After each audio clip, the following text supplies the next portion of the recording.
खुलुमबाय बेयो बड'लेण्ड इंखं टेलिभिजन दिनै 19 एप्रिल 2022 मंगलबार खालि सानसेनि बरादखौ नोंथांमोननि खाथियाव लाबोदों आं सदानन्द दैमारिया।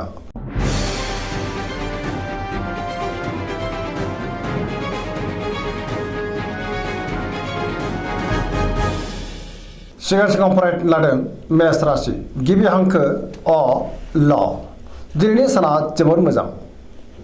गोदान साननाय आरो गोदान बोलो फैगोन बहाबा दावबायहैनो खाबु मोननो हागौ गोसोनि बोलोआ बांगोन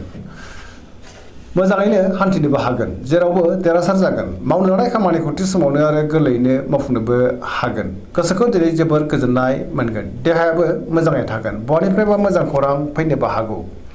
रांखावरियाव दिनै जोबोर मोजां गोबां धोन आरजिनोबो हागोन आयाबो बांगोन बेफार फालांगियावबो दिनै जोबोर मोजां मुलाम्फा मोननो हागोन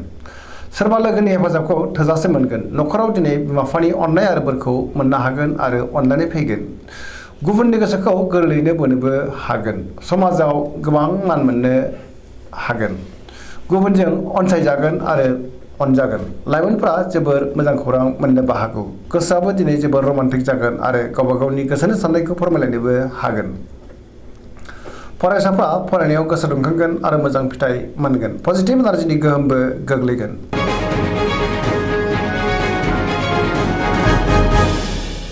वृष राशि गिबि हांखो इ उ ब दिनैनि साना जोबोर मोजां गोसोखौ दिनै जोबोर गोजोननाय मोनगोन गोसोनि बोलोआबो बांगोन मावनो लानाय खामानिखौ थि समावनो आरो गोरलैयैनो मावफुंनोबो हागोन गियाना बांगोन मिथियैखौ मिथिगोन आरो रोङैखौ रोंनो हागोन समाजावबो दिनै मान मोननो हागोन रांखावरियाव दिनै जोबोर मोजां गोबां धोन आरजिनो हागोन बेफार फालांगियाव दिनै जोबोर मोजां मुलाम्फा मोननो हागोन आयाबो बांगोन न'खराव दिनै बिसि फिसायनि गेजेराव अननानै फैगोन बिदा फंबायजों मोजां सोमोन्दो थागोन आरो बिसोरनि हेफाजाबखौ थोजासे मोनगोन देहायाबो मोजाङै थागोन गुबुननि हेफाजाबखौ मोननो हागोन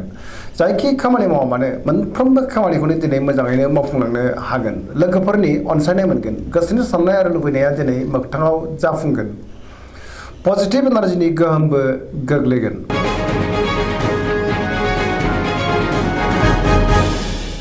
मिथुन राशि गिबि हांखो क स दिनैनि साना जोबोर मोजां गुबुननि अनसायनाय मोनगोन पजिटिभ एनार्जिनि गोहोमबो गोग्लैगोन बयजोंबो अनजागोन आरो अनसायजागोन मोनफ्रोमबो बिथिङावनो दिनै जाफुंसारनो हागोन गियाननि आंखाल जानाय नङा गोसोखौ दिनै जोबोर गोजोननाय मोनगोन गोसोआ जोबोर रमान्टिकबो जागोन देहायाबो मोजाङै थागोन रांखावरियाव दिनै जोबोर मोजां आयाबो बांगोन बेफार फालांगियाव जोबोर मोजां मुलाम्फा मोननो हागोन न'खराव दिनै बिसि फिसायनि गेजेराव अननानै फैगोन बिदा फंबायजों मोजां सोमोन्दो थागोन बिमा बिफानि अननाय आरो बोरखौ मोनगोन समाजावबो थोजासे मान मोनगोन गोसोनि बोलोआ बांगोन मावनो लानाय खामानिखौ थि समावनो आरो गोरलैयैनो मावफुंनोबो हागोन सोरबा लोगोनिफ्राय अनसायनाय मोननो हागौ गुबुनजों मोजां सोमोन्दो लाखिनो रोंगोन लाइमोनफोरनि गोसोआ दिनै जोबोर खुसि जागोन आरो रमान्टिक जागोन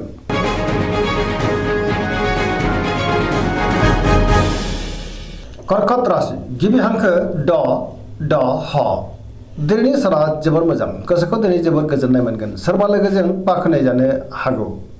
गोसोनि साननायफोरा मोगथाङाव जाफुंगोन गोसोआव पजिटिभ साननाय फैगोन गोथों आरो गोग्गो साननो रोंगोन गियाननि आंखाल जानाय नङा मावनो लानाय खामानिखौ थि समावनो आरो गोरलैयैनो मावफुंनोबो हागोन रांखावरियाव दिनै जोबोर मोजां बेफार फालांगियाव जोबोर मोजां मुलाम्फा मोनगोन न'खराव अननानै फैगोन समाजावबो लोगो लेवा बांगोन देहायाबो दिनै मोजाङैनो थागोन गुबुननि हेफाजाब मोननो हागोन सोरनिबा अननायखौ मोननो हागोन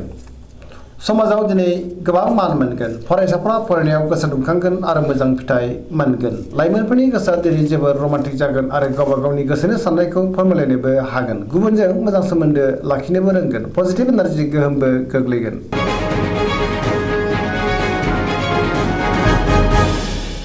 सिंह राशि गिबि हांखो म ट दिनैनि साना जोबोर मोजां गोसोआव पजिटिभ साननाय फैगोन मावनो लानाय खामानिखौ थि समावनो आरो गोरलैयैनो मावफुंनोबो हागोन सोरबा लोगोनिफ्राय हेफाजाब मोनगोन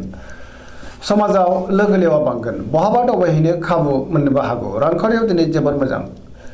नाथाय अब्लाबो खरसायाबो बांगोन मोननो गोनां धोनखौबो मोननो हागोन बेफार फालांगियाव मोजां मुलाम्फा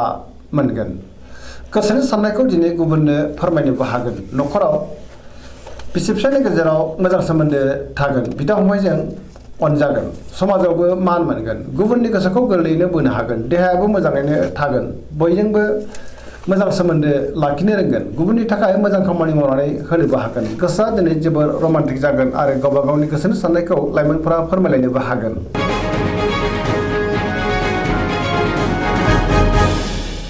कन्या राशि गिबि हांखो प ट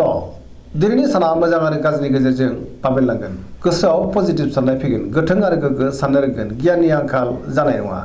रांखावरियाव नाथाय मोजां नङा नाङा फाङा खरसाया बांगोन बेफार फालांगियावबो बारा मोजां नङा गोबां खहा जानांनोबो हागौ देहाया मोजाङै थागोन गोबां मुंदांखा सुबुंजों लोगो मोनज्लायनो हागौ न'खराव दिनै अनलायनाय फैगोन गोबां खामानियाव मुखुबबो थागोन सोरजोंबा बाख्नाय जानोबो हागौ आरो गोसोखौ जोबोर गोजोननायबो मोनगोन पजिटिभ एनार्जिनि गोहोमबो गोग्लैनो हागौ लाइमोनफोरा जोबोर रमान्टिक जागोन आरो गावबा गावनि गोसोनि साननायखौ फोरमायलायनोबो हागोन।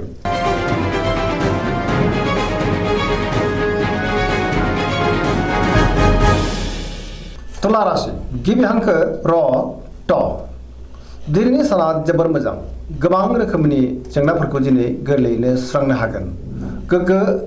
गियान फैगोन गोसोनि बोलोआ बांगोन गोसोनि साननायाबो जाफुंगोन मावनो लानाय खामानिखौ थि समावनो आरो गोरलैयैनो मावफुंनोबो हागोन देहायाबो मोजाङै थागोन रांखावरियाव दिनै जोबोर मोजां गोबां धोन आरजिनो हागोन न'खराव बिसि फिसायनि गेजेराव अनलायनाय फैगोन बिदा फंबायजों मोजां सोमोन्दो थागोन समाजावबो गोबां मान मोननो हागोन बेफार फालांगियाव दिनै जोबोर मोजां मुलाम्फा मोनगोन गुबुननि गोसोखौ गोरलैयैनो बोनो हागोन लोगोफोरनि हेफाजाब मोनगोन गोदान थांखि लानो रोंगोन सेंग्रा सिख्लाफ्रा गावबा गावनि गोसोनि साननायखौ फोरमायलायनो हागोन आरो गोसोआ दिनै जोबोर रमान्टिकबो जागोन गोसोआव बोलो फैगोन पजिटिभ एनार्जिनि गोहोमबो गोग्लैगोन।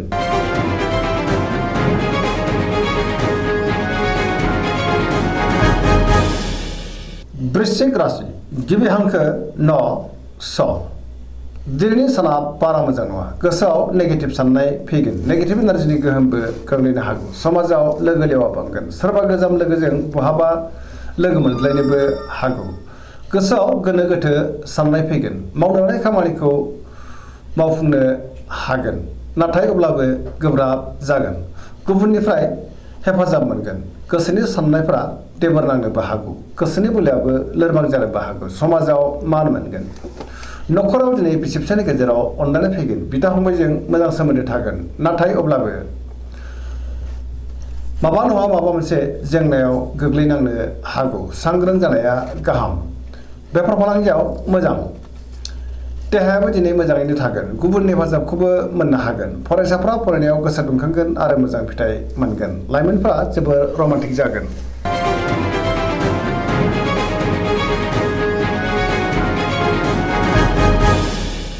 धनु राशि गिबि हांखो ढ फ भ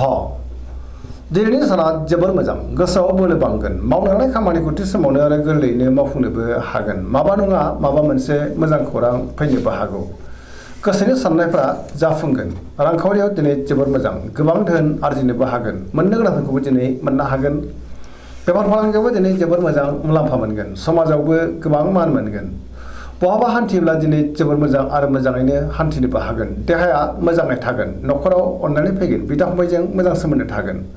गुबुननि थाखाय गोबां मोजां खामानि मावनानै होनोबो हागोन बहानिफ्रायबा मोजां खौरां फैनोबो हागौ लाइमोनफोरनि गोसोआ दिनै जोबोर रमान्टिक जागोन आरो गावबा गावनि गोसोनि साननायफोरखौबो फोरमायलायनोबो हागोन।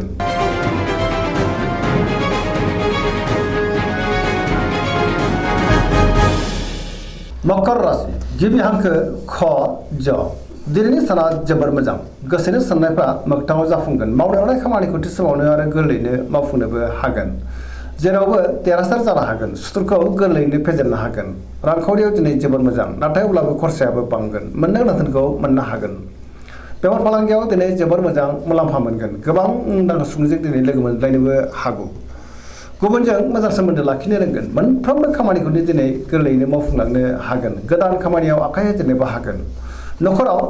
बिसि फिसायनि गेजेराव अनलायनाय फैगोन बिदा फंबायजों मोजां सोमोन्दो थागोन आरो बिसोरनि हेफाजाबखौ मोननो हागोन सेंग्रा सिख्लाफ्रा गावबा गावनि गोसोनि साननायखौ फोरमायलायनो हागोन आरो गोसोआ दिनै जोबोर रमान्टिकबो जागोन।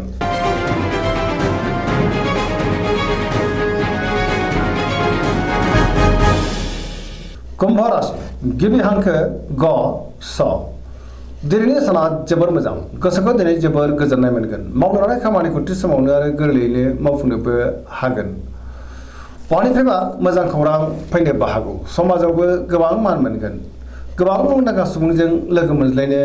हागौ रांखावरियाव दिनै जोबोर मोजां गोबां धोन आरजिनो हागोन बहानिफ्रायबा मोजां खौरां फैनोबो हागौ देहायाबो दिनै मोजाङैनो थागोन अब्लाबो नाथाय जानाय लोंनायाव सांग्रां जानांगोन नखराव अनलायनाय फैगोन गुबुननि हेफाजाबखौ मोनगोन सुथुरखौ गोरलैयैनो फेजेननो हागोन जेरावबो देरहासार जागोन बिमा बिफानि अननाय आरो बोरखौबो दिनै मोननो हागोन बहाबा दावबायहैब्ला दिनै जोबोर मोजां आरो मोजाङैनो हान्थिनोबो हागोन पजिटिभ एनार्जिनि गोहोमबो गोग्लैगोन